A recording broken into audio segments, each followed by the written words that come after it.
5 things to watch in the Holiday Bowl. Number 18 Michigan Street vs. Number 21 Washington Street. The 40th annual San Diego County Credit Union Holiday Bowl once again matches teams from the Pac-12 and Big Ten conferences. 21 Washington State, 9-3, returns for the second straight year while no. 18 Michigan State, 9-3, makes its first bowl appearance here. The Spartans are 1.5 point favorites in the game. Here are 5 things to watch. Washington State's quarterback situation. When Washington State coach Mike Leach was in town 2 weeks ago for a Holiday Bowl news conference, he was asked about the absence of the team's top 2 wide receivers Tavares Martin Jr. and Isaiah Johnson-Mack, who had been dismissed from the team.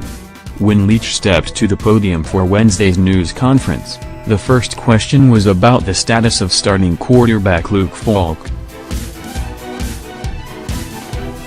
Falk was photographed with a cast on his left, non-throwing, forearm as he headed into Tuesday's practice at Southwestern College.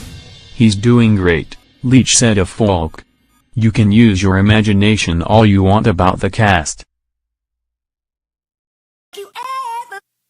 He has had something on his hand all year and hence we named him the Kingslayer, a Game of Thrones reference." Pressed further, Leach said, "We don't talk about injuries, anyway, so you're on your own with that. He's had his glove on his hand all year long, so, yeah.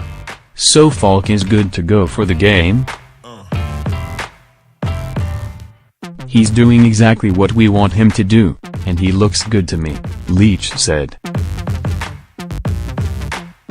Falk, 357 for 534 passing, 3,593 yards, 30 TDs/13 INTs, averaged nearly 300 yards a game passing this season, although he was replaced a couple times this season by sophomore backup Tyler Hilinski, 91 for 129, 904 yards, 5 TDs/6 INTs.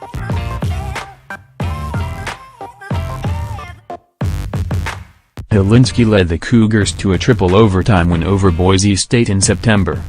He also threw 4 interceptions in a late October loss at Arizona. After that game, Leach told the Spokesman Review, "Hilinski does a good job of bouncing around, pushing the ball downfield, but he gets reckless. Falk tries to way overanalyze everything to the point where that can be counterproductive, so if I could slice the 2 of them in half and mold them into one guy, we'd probably have been in a pretty good situation today." Air raid. Air raid. Washington State comes to town with its air raid offense, the up-tempo, everybody into the pattern, quick throw scheme that tires out defenses and scoreboard operators. The Cougars rank number 2 in the nation in passing with 374.8 yards, game. Given the depleted receiving core and potential issues at quarterback, what should observers expect from Washington State's air raid offense? That's a good question. Couple that with Michigan State film study of last year's Holiday Bowl, when Minnesota effectively limited Washington State to short, underneath passes in a 17-12 win over the Cougars. Falk was limited to 264 yards, nearly 100 yards below his average, while going 30 for 51 passing in last year's bowl game. He had passed for fewer than 200 yards until a touchdown drive in the game's final minutes. "What they do is cutting edge conceptually," Michigan State coach Mark D'Antonio said, "so we are going to have to play well and play up here," referencing mentally by pointing to his head. "They are going to have to play fast, but play with their minds as well. Michigan State's low-scoring offense. Michigan State sophomore quarterback Brian Lewerke, 233 for 396 passing, 2,580 yards, 17 TD'/S/7 INT'/S/110 carries, 486 yards, 5 TDs, has drawn praise for his passing and running ability and his leadership.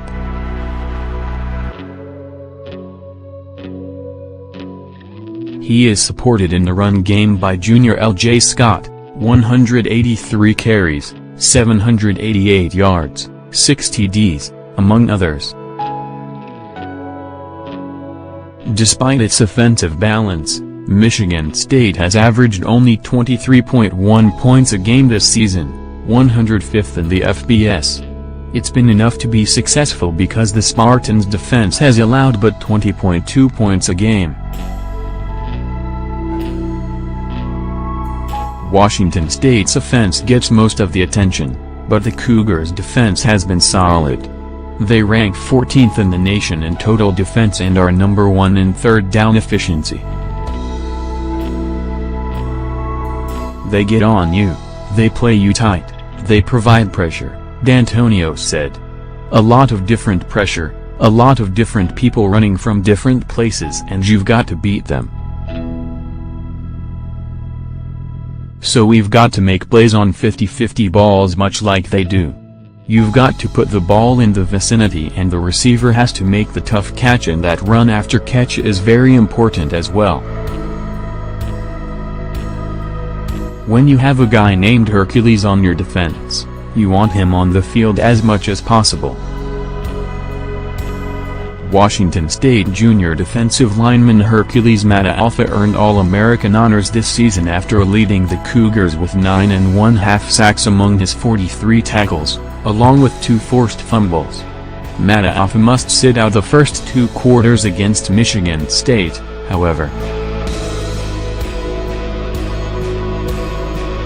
It is the penalty for a targeting foul committed against Washington quarterback Jake Browning last month.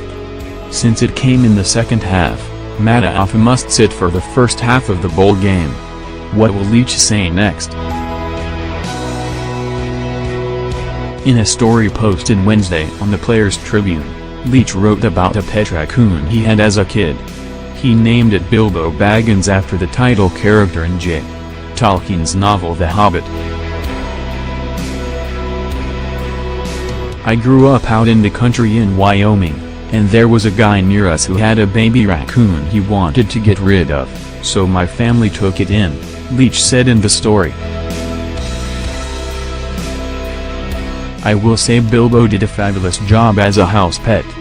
Got along great with the dog, got along great with the cats, and he usually got along with the people, too.